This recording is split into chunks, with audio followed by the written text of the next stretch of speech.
तिन की शोभा सबनी थाई, जिन प्रभ के चरण पर आते।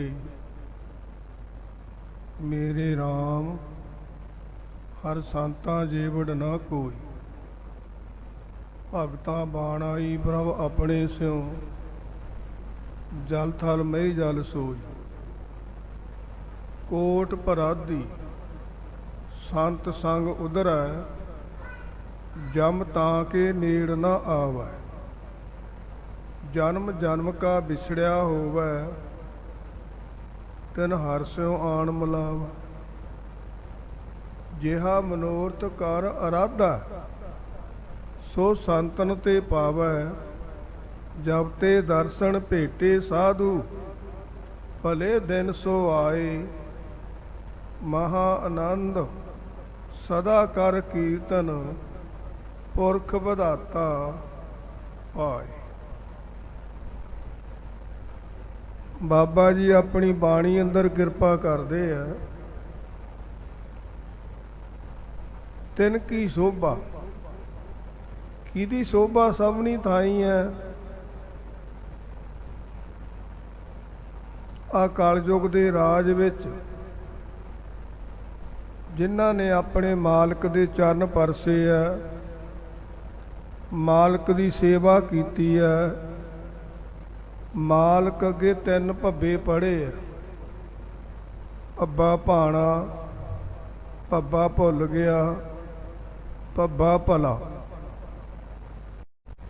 तिन की शोभा सबनी थाई, जिन प्रभ के चरण पर आते। अज बाबा जी की शोभा कित्थे नहीं है। शायद कोई जगह नहीं है जिथे बाबा जी नूं ना याद किया जाता होवे। ये है महापुरुषां दी करनी, महापुरुषां दी सेवा। महापुरुषां ने जिन्हां ने गुरु नानक दे चरण फड़े आ। तिन की शोभा सबनी थाई, जिन प्रभ के चरण पराते। मेरे राम संतां जेवड़ ना कोई, संतां दे बराबर तां किसे नूं दस्सिया ही नहीं। अजकल जना कणा क्यों कलयुग भी आपदे बंदे खड़े करदा है। माड़ा जा चार जां सुरां सिख लियां, चोला पा लिया, दो गल्लां सिख लियां, मैं किहड़ा संतां नालों घट हां। मेरे ते संतां 'च की फर्क है। ते जदों अंदर झाती मारदा है, फिर उत्थे गिरावट आ जाती है। बाबा जी किरपा करदे सी भाई। महापुरुषां दे विच वड्डी चीज़ किहड़ी है? वड्डी चीज़ है उन्हां दी करनी। वड्डी चीज़ है उन्हां दा जीवन। वड्डी चीज़ है उन्हां दा त्याग। वड्डी चीज़ है इक्को दाते नूं मंगना, थां थां ते नहीं जाना। जिमें इक्को दाता मंगी है, मन चिंदिया पाई है। जे दूजे पासों मंगी है तां लाज मराई है। एक दाता कौन है? गुरु ग्रंथ साहिब, गुरु नानक। बाबा नंद सिंह जी महाराज ने, बाबा ईसर सिंह जी महाराज ने सानू किहदे नाल जोड़िया? अपने नाल नहीं, गुरु साहब नाल जोड़िया।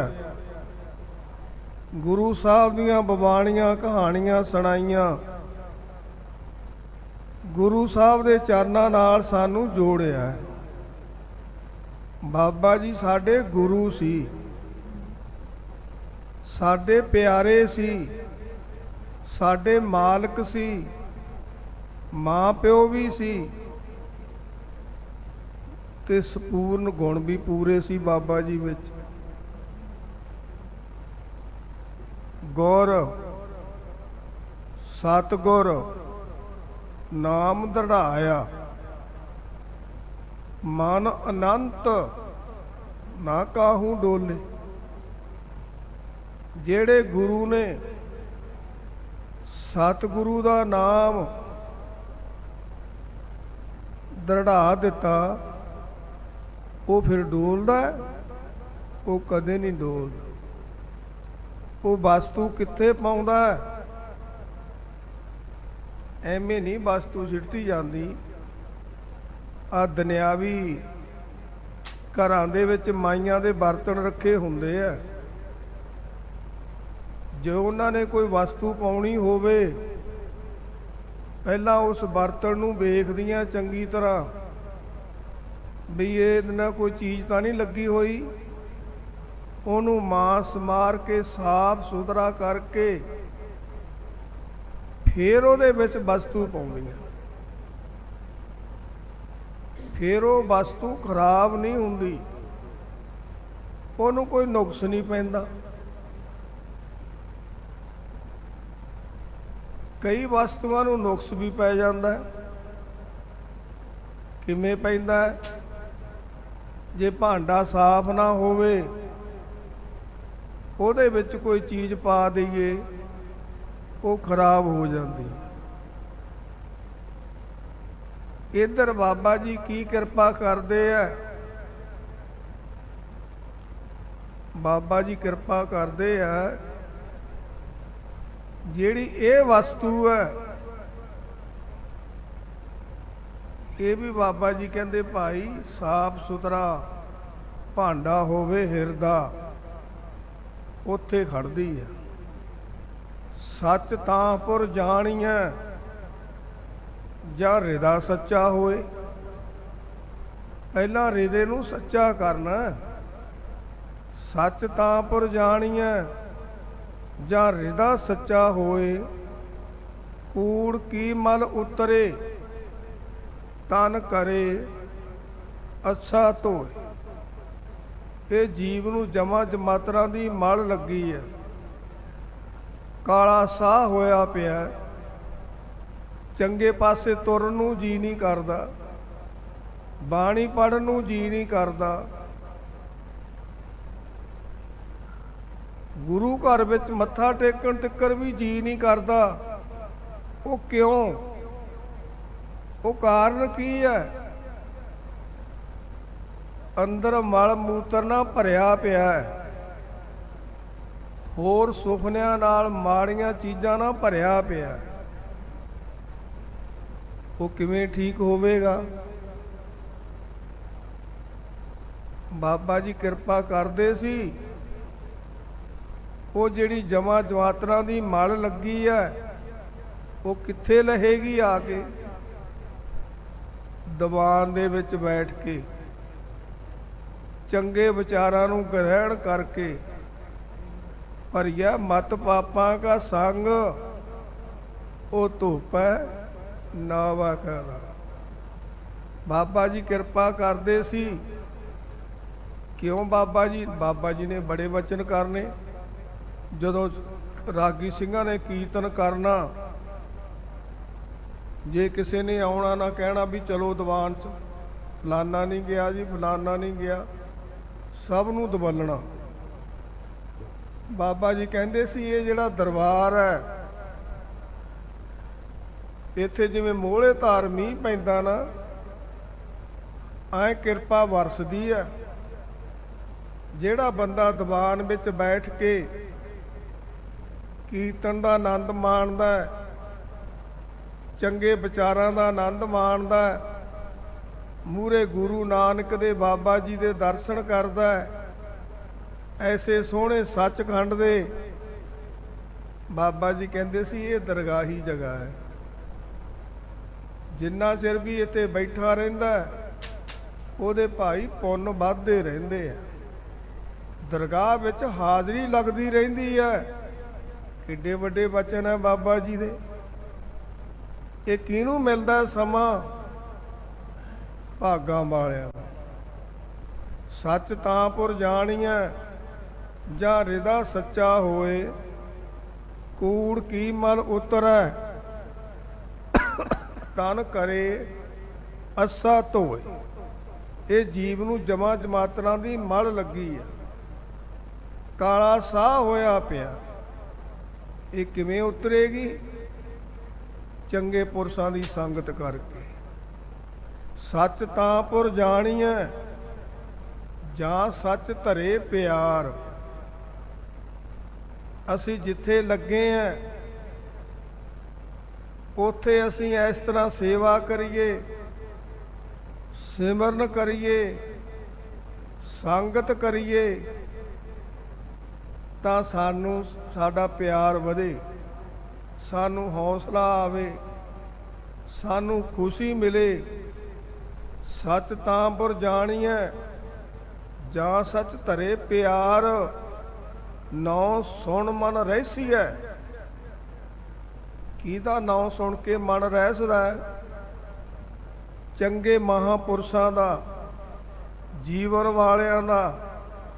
ਉਹਨਾਂ ਦੀ ਸੰਗਤ ਕਰਕੇ ਮਨ ਨੂੰ ਖੁਸ਼ੀ ਪੈਦਾ ਹੁੰਦੀ ਹੈ। ਨੌ ਸੁਣ ਮਨ ਰਹਿਸੀਐ ਤਾਂ ਪਾਏ ਮੋਖ ਦੁਆਰ। ਸੱਚ ਤਾਂ ਪੁਰ ਜਾਣੀਐ ਜਾਂ ਜੁਗਤ ਜਾਣੈ ਜੀਓ।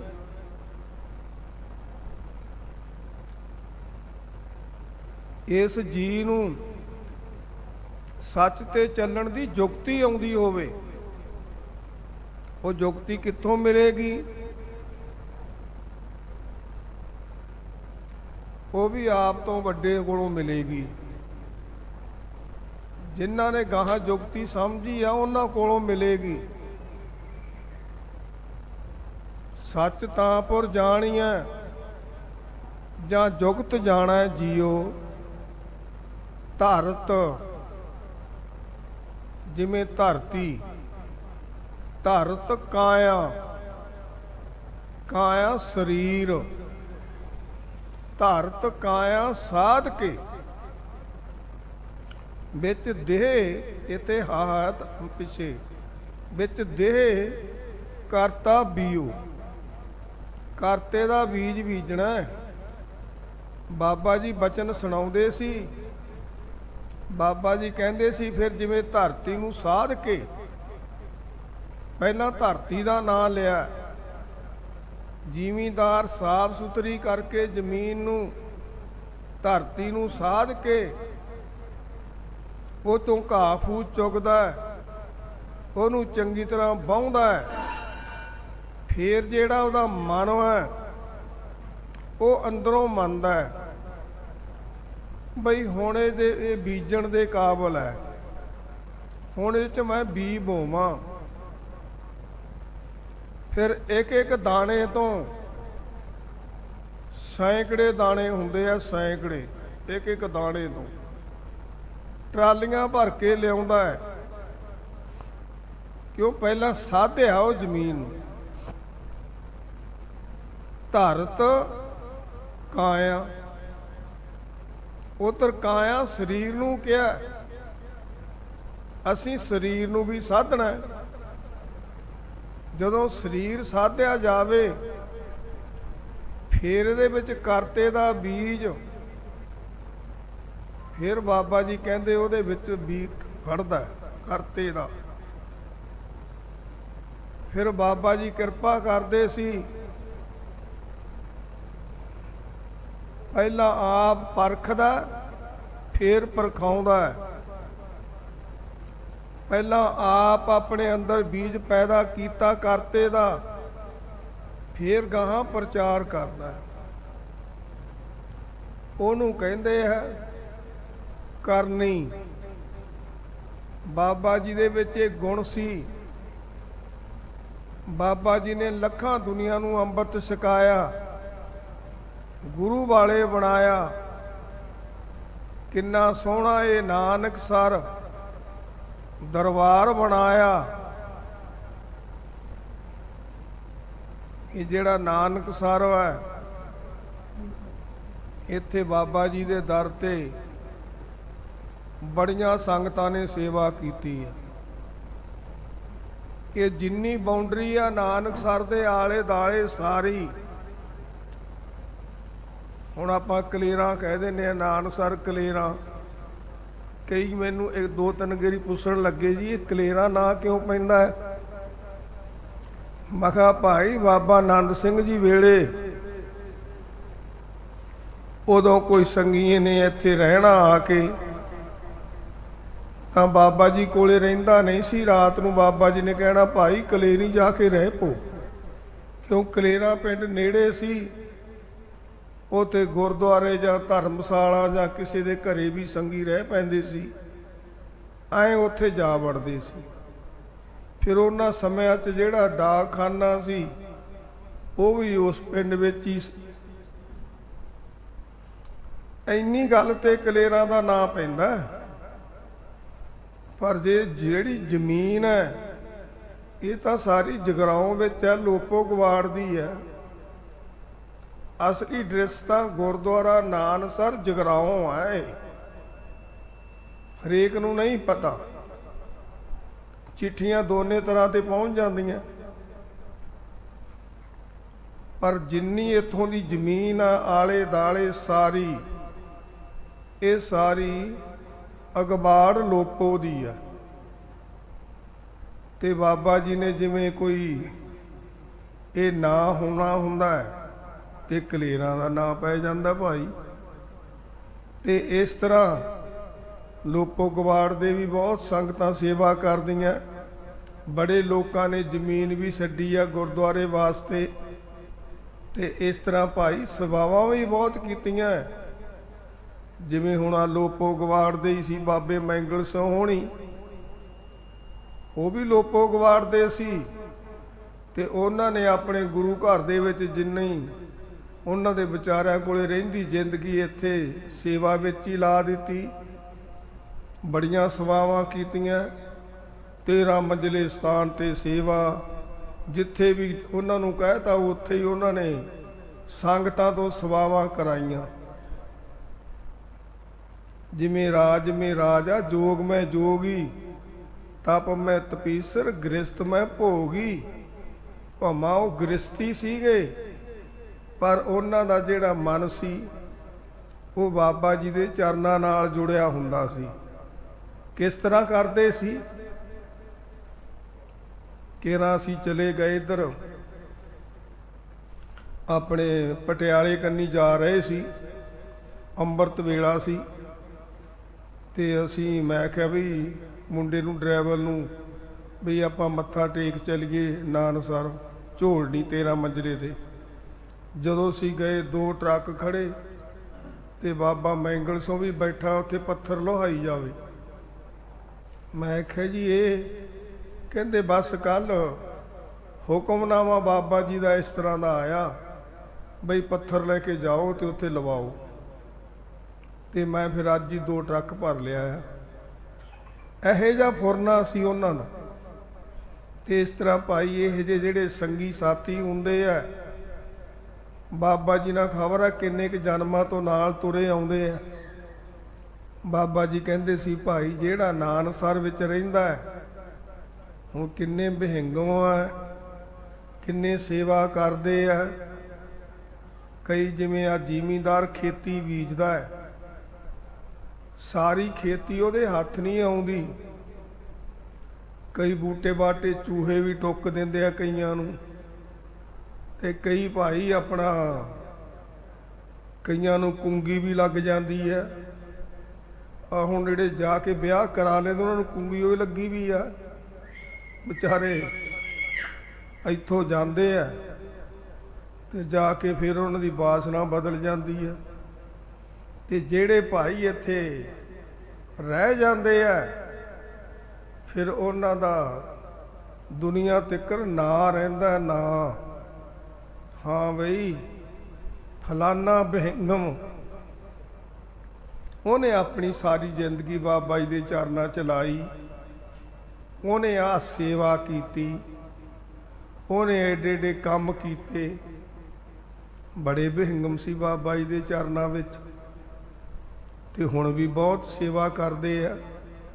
ਸਾਰੇ ਆਪਣੀਆਂ ਡਿਊਟੀਆਂ ਕਰਦੇ ਆ, ਕੀਰਤਨ ਵਾਲੇ ਕੀਰਤਨ ਕਰਦੇ ਆ, ਸੇਵਾ ਕਰਨ ਵਾਲੇ ਸੇਵਾ ਕਰਦੇ ਆ, ਝਾੜੂ ਵਾਲੇ ਝਾੜੂ ਕਰਦੇ ਆ, ਜਿੱਥੇ ਜਿੱਥੇ ਡਿਊਟੀਆਂ ਸਾਰੇ ਕਰਦੇ ਆ। ਬਾਬਾ ਜੀ ਕਹਿੰਦੇ ਡਿਊਟੀ ਉਹ ਵੱਡੀ ਚੀਜ਼ ਹੈ।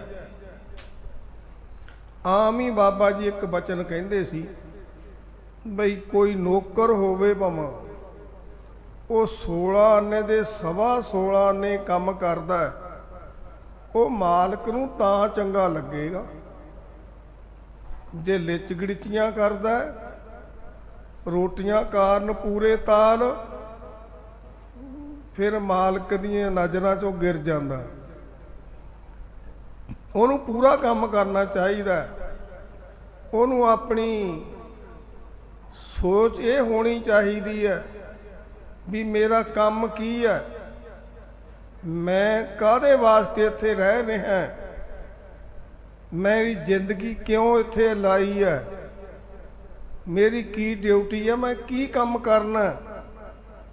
ਉਹ ਇਸ ਚੀਜ਼ ਨੂੰ ਵਿਚਾਰਦਾ ਹੋਵੇ। ਵਿਚਾਰ ਵੀ ਹੋਣੀ ਚਾਹੀਦੀ ਹੈ। ਬਾਬਾ ਜੀ ਕਹਿੰਦੇ ਸੀ ਬਿਨ ਵਿਚਾਰ ਕਿਆ ਸਿੱਖਾ, ਉਹ ਸਿੱਖ ਹੀ ਕਾਹਦਾ ਜੇ ਵਿਚਾਰ ਨਹੀਂ ਕਰਦਾ। ਵਿਚਾਰ ਹੋਣੀ ਬਹੁਤ ਜ਼ਰੂਰੀ ਹੈ। ਬਾਬਾ ਜੀ ਨੇ ਧੰਨ ਧੰਨ ਬਾਬਾ ਨਰਾਇਣ ਸਿੰਘ ਜੀ ਮਹਾਰਾਜ, ਜਿਨ੍ਹਾਂ ਦਾ ਮੂਹਰੇ ਜਨਮ ਦਿਹਾੜਾ ਆ ਰਿਹਾ 16 ਜੁਲਾਈ ਤੋਂ 20 ਜੁਲਾਈ ਤੱਕ, ਜਦੋਂ ਬਾਬਾ ਜੀ ਦੇ ਚਰਨਾਂ ਵਿੱਚ ਆਏ ਤਾਂ ਪਹਿਲਾਂ ਬਾਬੇ ਬਾਬਾ ਸੋਹਣਾ ਕੋਲੇ ਰਹਿੰਦੇ ਹੁੰਦੇ ਸੀ, ਤੇ ਬਾਬੇ ਬਾਬਾ ਸੋਹਣਾ ਨੇ ਬੜੀ ਪ੍ਰੇਰਨਾ ਕਰਨੀ, ਤੇ ਉਹਨਾਂ ਨੇ ਕਹਿਣਾ ਵੀ ਇੱਥੇ ਦੇ ਜਿਹੜਾ ਰਹਿਣ ਵਾਲਾ ਉਹਦਾ ਕਿਹੋ ਜਿਹਾ ਖਿਆਲ ਹੋਣਾ ਚਾਹੀਦਾ। ਉਹ ਤੁਰਿਆ ਜਾਂਦਾ, ਭਾਵੇਂ ਲੰਗਰ ਨੂੰ ਜਾਂਦਾ, ਭਾਵੇਂ ਗੁਰੂ ਘਰ ਵਿੱਚ ਜਾਂਦਾ, ਮੂਹਰੇ ਝਾੜੂ ਖਿਲਰਿਆ ਪਿਆ ਜਾਂ ਜੂਠਾ ਬਰਤਨ ਪਿਆ, ਕੋਈ ਚੀਜ਼ ਖਿਲਰੀ ਪਈ ਹੈ, ਉਹਨੂੰ ਇਕੱਠਿਆਂ ਕਰਨਾ ਨਾ। ਬਈ ਇਹ ਆਪਣਾ ਗੁਰੂ ਘਰ ਹੈ, ਇੱਥੇ ਸਫਾਈ ਹੋਣੀ ਚਾਹੀਦੀ ਹੈ। ਹਰ ਕੰਮ ਵੱਲ ਧਿਆਨ ਰੱਖਣਾ, ਇਹੋ ਜਿਹਾ ਫੁਰਨਾ ਹੋਣਾ ਚਾਹੀਦਾ ਇੱਥੇ ਰਹਿਣ ਵਾਲੇ ਵਿਹੰਗਮ ਦਾ। ਤੇ ਬਾਬਾ ਨਰਾਇਣ ਸਿੰਘ ਜੀ ਮਹਾਰਾਜ ਬਾਬਾ ਜੀ ਦੇ ਕੋਲੇ ਰਹੇ, ਬਾਬੇ ਬਾਬਾ ਸਿੰਘ ਕੋਲੇ, ਤੇ ਉੱਥੋਂ ਹੀ ਫਿਰ ਬਾਬਾ ਜੀ ਜਦੋਂ ਗਾਗਰ ਦੀ ਸੇਵਾ ਸ਼ੁਰੂ ਹੋ ਗਈ, ਉਸ ਟਾਈਮ ਤੇ ਫਿਰ ਬਾਬਾ ਜੀਆਂ ਨੂੰ ਇੱਧਰ ਪਹਿਲਾਂ ਉੱਥੇ ਰਹਿ ਕੇ ਸੇਵਾ ਕੀਤੀ, ਤੇ ਜਦੋਂ ਗਾਗਰ ਦੀ ਸੇਵਾ ਲੈ ਕੇ ਆਉਂਦੇ ਹੁੰਦੇ ਸੀ, ਬੜਾ ਔਖਾ ਕੰਮ ਸੀ। ਬੜੀਆਂ ਬੜੀਆਂ ਭੜੀਆਂ ਹੁੰਦੀਆਂ ਸੀ, ਗੱਡੇ ਦੀ ਲੀਹ ਹੁੰਦੀ ਸੀ। ਹੁਣ ਤਾਂ ਉਹ ਜਿਹਾ ਰੇਤਾ ਹੀ ਨਹੀਂ ਹੈ, ਨਹੀਂ ਤਾਂ ਉੱਡੀ ਦੂਰ ਤੁਰਨਾ ਔਖਾ ਹੁੰਦਾ ਸੀ। ਰੇਤੇ ਵਿੱਚ ਦੀ ਬਹੁਤ ਔਖਾ ਸੀ ਤੁਰਨਾ। ਤੇ ਇਸ ਤਰ੍ਹਾਂ ਬਾਬਾ ਜੀ ਨੇ 6 ਵਜੇ ਤੱਕ ਸੇਵਾ ਕਰਨੀ, ਸ਼ਾਮ ਦੇ ਇਸ਼ਨਾਨ ਪਾਣੀ ਕਰਕੇ। ਉਦੋਂ ਬਾਬਾ ਜੀ ਨੇ ਦੱਸਣਾ ਵੀ ਇਹੋ ਜਿਹਾ ਸਮਾਂ ਹੁੰਦਾ ਸੀ, ਕਈ ਵਾਰੀ ਦੁੱਧ ਵੀ ਨਹੀਂ ਸੀ ਹੁੰਦਾ, ਮਾਰੂ ਚਾਹ ਬਣਾ ਕੇ ਪੀਣੀ, ਤੇ ਪੀ ਕੇ ਫਿਰ ਦਵਾ ਦਵ ਚੱਲ ਪੈਣਾ। ਘੜੌਂਚੀ ਲੱਕ ਨਾਲ ਬੰਨ੍ਹ ਲੈਣੀ, ਤੇ ਆਪਣੇ ਸਿਰ ਉੱਪਰ ਸੀਸ ਤੇ ਗਾਗਰ ਰੱਖ ਲੈਣੀ, ਤੇ ਹੱਥ ਵਿੱਚ ਸਫਾ ਜੰਗ ਫੜ ਲੈਣਾ, ਤੇ ਚੱਲ ਪੈਣਾ। ਇੰਨੀ ਤੇਜ਼ੀ ਨਾਲ ਵਗਦੇ ਹੁੰਦੇ ਸੀ। ਆਪਣੇ ਇੱਕ ਮੱਲ ਸਿੰਘ ਹੁੰਦਾ ਸੀ ਮਾਣੂਕੇ ਪਿੰਡ ਤੋਂ, ਉਹ ਵੀ ਕਈ ਵਾਰੀ ਬਾਬਾ ਜੀ ਨਾਲ ਜਾ ਵੜਦਾ ਸੀ। ਮਾਣੂਕਿਆਂ ਤੱਕ ਜਾ ਵੜਨਾ, ਮਾਣੂਕੀ ਫਿਰ ਠਹਿਰ ਜਾਂਦਾ ਸੀ, ਮਾਣੂਕਿਆਂ ਤੋਂ ਫੇਰ ਨਾਲ ਆ ਜਾਂਦਾ ਸੀ, ਤੇ ਉਹਦਾ ਪਿੰਡ ਮਾਣੂਕੇ ਸੀ। ਉਹਨੇ ਦੱਸਣਾ ਵੀ ਮੈਂ ਮਾਣੂਕਿਆਂ ਤੱਕ ਥੱਕ ਜਾਂਦਾ ਸੀ, ਮੈਂ ਕਹਿਣਾ ਜੀ ਥੋੜ੍ਹਾ ਜਿਹਾ ਹੌਲੀ ਚੱਲੋ। ਕਹਿਣ ਲੱਗੇ ਵੀ ਭਗਤਾ ਅਸੀਂ ਆਪਣੀ ਚਾਲ ਨਹੀਂ ਬਦਲ ਸਕਦੇ, ਤੇ ਤੂੰ ਇਹ ਤੇਰੀ ਮਰਜ਼ੀ ਆ, ਦਮ ਲੈ ਕੇ ਆ ਜੀ ਮਗਰੋਂ। ਫਿਰ ਕਹਿੰਦਾ ਮੈਂ ਵੀ ਭੱਜੇ ਹੀ ਜਾਣਾ ਨਾਲ। ਬਾਬਾ ਜੀ ਵਗਦੇ ਹੁੰਦੇ ਸੀ ਤੇ ਮੈਂ ਨਾਲ ਭੱਜਦਾ ਹੁੰਦਾ ਸੀ। ਐਦਾਂ ਦੀ ਸਪੀਡ ਸੀ। 4 4.5 ਘੰਟਿਆਂ ਦੇ ਵਿੱਚ ਕਹਿੰਦੇ ਬਾਬਾ ਜੀ ਨੇ ਝੋਲਡੀ ਜਾ ਵੜਨਾ। 10 10:30 ਵਜੇ ਨੂੰ ਉੱਥੇ ਪਹੁੰਚ ਜਾਂਦੇ ਸੀ। ਜਾ ਕੇ ਘੰਟਾ 2 ਘੰਟੇ ਆਰਾਮ ਕਰਨਾ ਤੇ ਫਿਰ ਇਸ਼ਨਾਨ ਪਾਣੀ ਕਰਕੇ 1 ਵਜੇ ਨੂੰ ਗਾਗਰ ਲੈ ਕੇ ਫੇਰ ਚੱਲ ਪੈਣਾ ਤੇ 5 5:30 ਵਜੇ ਇੱਥੇ ਗਾਗਰ ਲੈ ਕੇ ਫੇਰ ਆ ਜਾਂਦੇ ਸੀ। ਐਦਾਂ ਬਾਬਾ ਜੀ ਦਾ ਜੀਵਨ। ਧੰਨ ਧੰਨ ਬਾਬਾ ਨਰਾਇਣ ਸਿੰਘ ਜੀ ਮਹਾਰਾਜ ਦਾ ਜਦੋਂ ਇੱਥੇ ਆ ਕੇ ਫਿਰ ਬਾਬਾ ਜੀ ਕਹਿਣਾ ਵੀ ਥੋੜਾ ਚਿਰ ਜਦੋਂ ਆਰਾਮ ਕਰਨਾ ਤੇ ਜਦੋਂ ਬਾਬਾ ਜੀ ਨੇ ਸਫਾ ਜੰਗ ਲੈ ਕੇ ਬਾਬਾ ਈਸਰ ਸਿੰਘ ਜੀ ਮਹਾਰਾਜ ਨੇ ਬਾਹਰ ਆ ਜਾਣਾ, ਉਹਦੇ ਜਿਵੇਂ ਮਾਂ ਬੱਚੇ ਦਾ ਅੱਧਾ ਨਾਂ ਲੈਂਦੀ ਹੈ, ਸੱਦੋ ਨਰਾਇਣ ਨੂੰ ਕਿੱਥੇ ਆ। ਕਿਉਂ ਬਾਬਾ ਜੀ ਸਿਹਤ ਦੇ ਵੀ ਤਕੜੇ ਸੀ, ਉੱਦਾਂ ਵੀ ਤਕੜੇ ਸੀ ਤੇ ਉਹਨਾਂ ਨੂੰ ਪਤਾ ਵੀ ਹੁੰਦਾ ਬਈ ਸਾਡਾ ਹੁਕਮ ਕੌਣ ਮੰਨਣ ਵਾਲਾ। ਤੇ ਉਹਦੀ ਆ ਕੇ ਠਾ ਲੈਣਾ ਵੀ ਚਲੋ ਤੁਹਾਨੂੰ ਬਾਬਾ ਜੀ ਨੇ ਸੱਦਿਆ। 200 ਬੋਰੀ ਦਾ ਘਾਣ ਰਲਾਉਣਾ ਤੇ ਫਿਰ ਉਹਨੂੰ ਪਾਏ ਬਗੈਰ ਬਾਬਾ ਜੀ ਢੂਹੀ ਨਹੀਂ ਸੀ ਸਿੱਧੀ ਕਰਨ ਦਿੰਦੇ। ਐਦਾਂ ਚੱਲਦਾ ਸੀ। ਹੋਰ ਵੀ ਸੀ ਬਾਬਾ ਜੀ ਦੇ ਕੋਲੇ ਰਹਿਣ ਵਾਲੇ ਹਜੂਰੀਏ, ਬਹੁਤ ਚੰਗੇ ਸੀ, ਪਰ ਵਿੱਚ ਕਈ ਇਹੋ ਜਿਹੇ ਵੀ ਸੀ ਜੇ ਬਾਬਾ ਜੀ ਨੇ ਕਹਿ ਦੇਣਾ ਚੱਲ ਬਈ ਤੂੰ ਵੀ ਥੋੜਾ ਚਿਰ ਕਹੀ ਚੱਕ ਲਾ, ਸਾਥੋਂ ਤਾਂ ਜੀ ਇੱਕੋ ਹੀ ਕੰਮ ਹੋਊਗਾ, ਜਾਂ ਇਹ ਕਰਾ ਲਓ ਜਾਂ ਹਜੂਰੀ ਸੇਵਾ ਕਰਾ ਲਓ।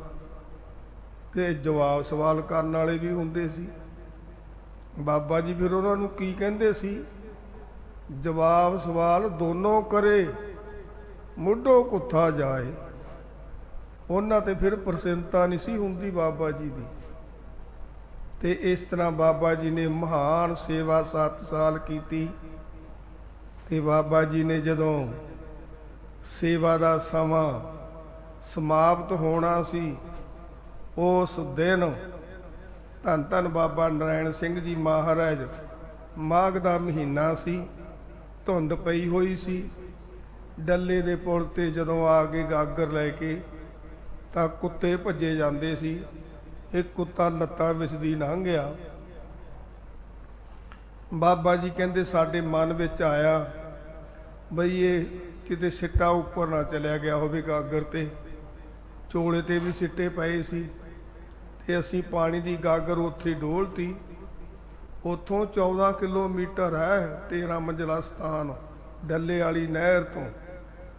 ਤੇ ਬਾਬਾ ਜੀ ਉੱਥੋਂ ਫਿਰ ਕਹਿੰਦੇ ਸੀ ਭੱਜ ਕੇ ਗਏ ਉੱਥੇ ਤੇ ਜਾ ਕੇ ਦੁਬਾਰੇ ਕੇਸੀ ਇਸ਼ਨਾਨ ਕੀਤਾ, ਸਾਰੇ ਬਸਤਰ ਧੋਤੇ, ਗਾਗਰ ਮਾਂਜੀ, ਚੰਗੀ ਤਰ੍ਹਾਂ ਮਾਂ ਸਮਾਰ ਕੇ।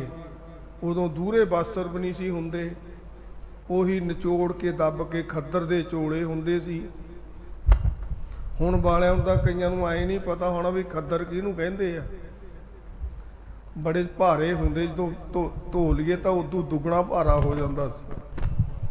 ਤੇ ਬਾਬਾ ਜੀ ਕਹਿਣ ਲੱਗੇ ਅਸੀਂ ਪਾ ਕੇ ਜਦੋਂ ਮੜਾਸਾ ਵੀ ਮਾਰ ਲਿਆ ਉਹੀ ਗਿੱਲੇ ਪਰਨੇ ਦਾ, ਤੁਰਨ ਲੱਗੇ। ਉੱਥੇ ਇੱਕ ਮਾਲੀ ਹੁੰਦਾ ਸੀ ਤੇ ਮਾਲੀ ਨੇ ਚਾਹ ਬਣਾ ਕੇ ਲਿਆਂਦੀ ਮਾਰੂ। ਫਿਰ ਅਸੀਂ ਉਹ ਚਾਹ ਜਦੋਂ ਪੀਤੀ, ਮੈਂ ਕਿਹਾ ਬਾਬਾ ਸਵਾਦ ਬੜੀ ਆ। ਕਹਿੰਦੇ ਤੂੰ ਚਾਹ ਪੀ ਲਾ ਦਵਾ ਦਵ, ਤੈਨੂੰ ਮੈਂ ਉਹਨਾਂ ਚਿਰ 'ਚ ਇੱਕ ਗੱਲ ਸੁਣਾਉਣਾ। ਤੇ ਉਹ ਕਹਿਣ ਲੱਗੇ ਵੀ ਇਹਨੂੰ ਲਾਇਆ ਵਾ ਤੜਕਾ, ਅੱਧਾ ਕੁ ਚਮਚਾ ਘਿਓ ਦਾ ਪਾ ਕੇ ਕੜਕਾ ਕੇ ਜੇ ਵਿੱਚ ਮਾਰੂ ਚਾਹ ਪੀ ਲਈਏ ਬਣਾ ਕੇ ਤਾਂ ਬੜੀ ਸਵਾਦ ਲੱਗਦੀ ਆ। ਕਹਿੰਦੇ ਤੜਕਾ ਲਾਇਆ ਵਾ, ਤੜਕਾ ਕਿਸੇ ਚੀਜ਼ ਨੂੰ ਲਾ ਲਓ, ਅੰਮ੍ਰਿਤ ਵੇਲੇ ਉੱਠਣ ਨੂੰ, ਨਿਤਨੇਮ ਕਰਨ ਨੂੰ ਲਾ ਲਓ, ਉਹ ਵੀ ਨਹੀਂ ਕਿਸੇ ਨਾਲ ਰਲਦਾ। ਸਰੀਰ ਵੀ ਤੰਦਰੁਸਤ ਤੇ ਐਨ ਕਿਰਾ ਇੱਦਾਂ ਹੋ ਜੂ ਜਿਵੇਂ ਬੈਟਰੀ ਫੁੱਲ ਹੋਈ ਹੁੰਦੀ ਆ। ਤੇ ਜੇ ਆਪੇ ਹਲ ਵਾਹੁਣ ਨੂੰ ਲਾ ਲਓ, ਕਿਸੇ ਰਿਸ਼ਤੇਦਾਰੀ 'ਚ ਜਾਣਾ ਤਾਂ ਅੰਮ੍ਰਿਤ ਵੇਲੇ ਉੱਠ ਕੇ ਤੜਕੇ ਤੜਕਾ ਕਿਸੇ ਚੀਜ਼ ਨੂੰ ਲਾ ਲਓ, ਜਿਵੇਂ ਦਾਲ ਸਾਗ ਨੂੰ ਲਾਉਨੇ ਆ ਉਹ ਸਵਾਦ ਬਣ ਜਾਂਦੀ ਹੈ ਤੜਕਾ। ਇਵੇਂ ਜਿਵੇਂ ਬਾਬਾ ਜੀ ਕਹਿੰਦੇ ਭਾਈ ਤੜਕਾ ਜੇ ਨਾਮ ਜਪਣ ਨੂੰ ਲਾ ਲਈਏ ਤਾਂ ਫਿਰ ਬਾਬਾ ਜੀ ਕਹਿੰਦੇ ਸੀ ਉਹ ਰਲਦਾ ਹੀ ਨਹੀਂ ਕਿਸੇ ਦੇ ਨਾਲ। ਇਸੇ ਲਈ ਬਾਬਾ ਜੀ ਕਿਰਪਾ ਕਰਦੇ ਸੀ ਅੰਮ੍ਰਿਤ ਵੇਲੇ ਦਾ ਜਾਗਣਾ। ਜੇ ਕੋਈ ਜਾਗੇ ਨਿਤ ਇੱਕ ਵਧੇਂਦੀ ਆਰਜਾ, ਦੂਜਾ ਸਹਿਬ ਆਵੇ ਚਿੱਤ। ਨਾਲੇ ਆਰਜਾ ਵੱਧਦੀ ਹੈ, ਨਾਲੇ ਸਹਿਬ ਚਿੱਤ ਆਉਂਦਾ ਅੰਮ੍ਰਿਤ ਵੇਲੇ ਜਾਗਣ ਨਾਲ।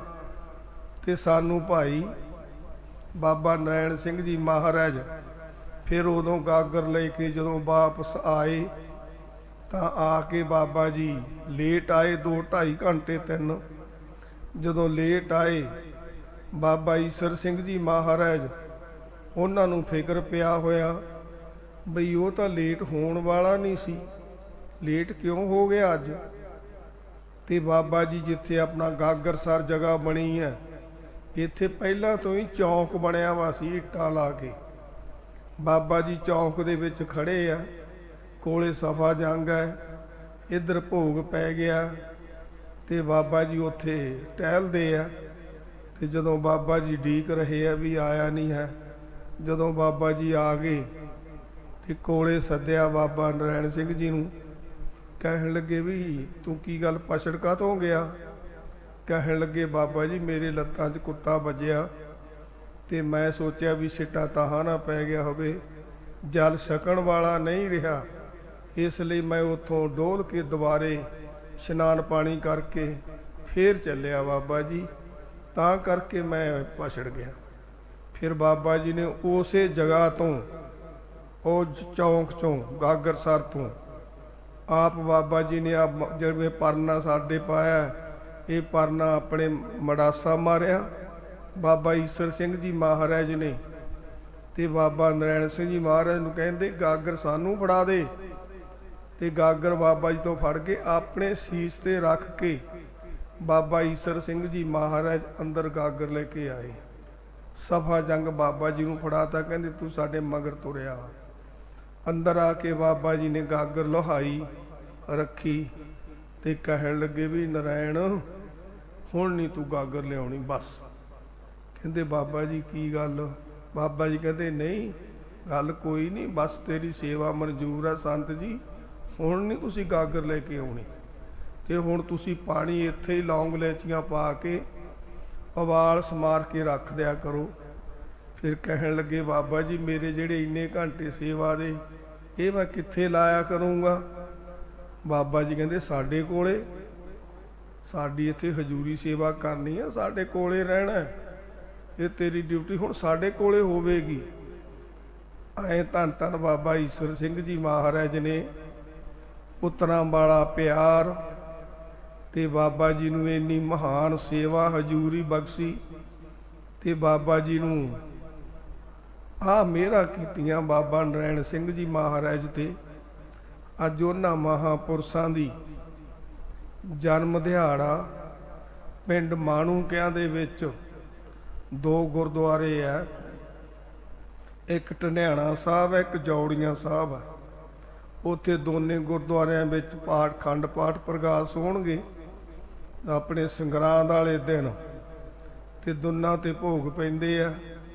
ਤੇ ਜਿਹੜਾ ਗੁਰੂ ਕਲਗੀਧਰ ਪਾਤਸ਼ਾਹ ਵਾਲਾ ਜੌੜੀਆਂ ਗੁਰਦੁਆਰਾ ਹੈ, ਜੌੜੀਆਂ ਸਾਹਿਬ, ਉੱਥੇ ਫਿਰ 6 ਦਿਨ 5 ਦਿਨ ਆਪਣੇ 16 17 18 ਤੇ ਇਹਨਾਂ 3 ਦਿਨ ਤਾਂ ਉੱਥੇ ਕੀਰਤਨ ਦਰਬਾਰ ਹੋਵੇਗਾ।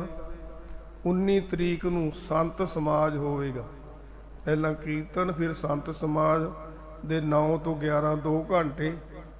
ਤੇ 20 ਤਰੀਕ ਨੂੰ ਸਵੇਰੇ 9 ਵਜੇ ਨੂੰ ਭੋਗ ਪੈਣਗੇ ਤੇ ਉਸ ਤੋਂ ਬਾਅਦ ਫਿਰ ਨਗਰ ਕੀਰਤਨ ਹੋਵੇਗਾ।